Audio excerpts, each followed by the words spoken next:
A lot of new people who want to know what this is and why it's happening. Can you give us an introduction?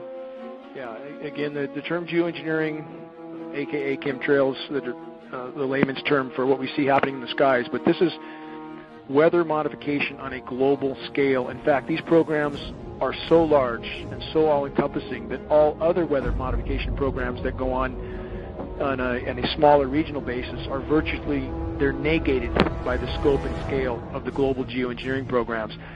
And these programs involve a number of aspects. You have the saturation of the atmosphere with various chemical and metal particulates.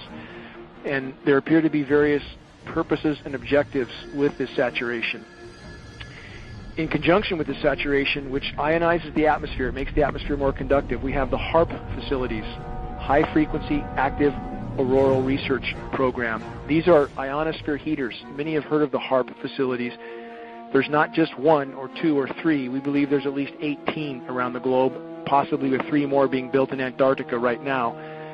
And once the atmosphere is saturated with these particulates, and then you add the ionosphere heaters, the entire weather system globally is virtually being thwarted.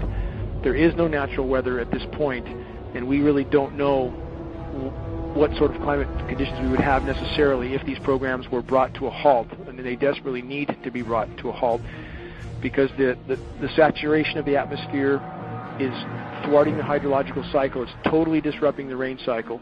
Again, we have the artificially nucleated snowstorms, which I just mentioned. You can't go from 100 degrees to snow in one day without a whole lot of help. This includes jet stream manipulation with the HAARP facilities, and we are not guessing at this. We have monitoring sources for this signal, and we can see where the signal is most intense, and that's what steers the jet stream. So then you add artificial ice nucleation, which is a chemical nucleation process. They can turn what should have been rain into snow and drop the temperatures of these storm systems by this artificial chemical nucleation. This isn't sci-fi. This is hard science fact. The weather disseminating agencies are trying desperately their task, and they're all owned at the very top, it appears, by the Rothschilds and or other parts of the global elite complex. Rothschilds in particular are ownership of Weather Channel, Weather Central, Weather Underground.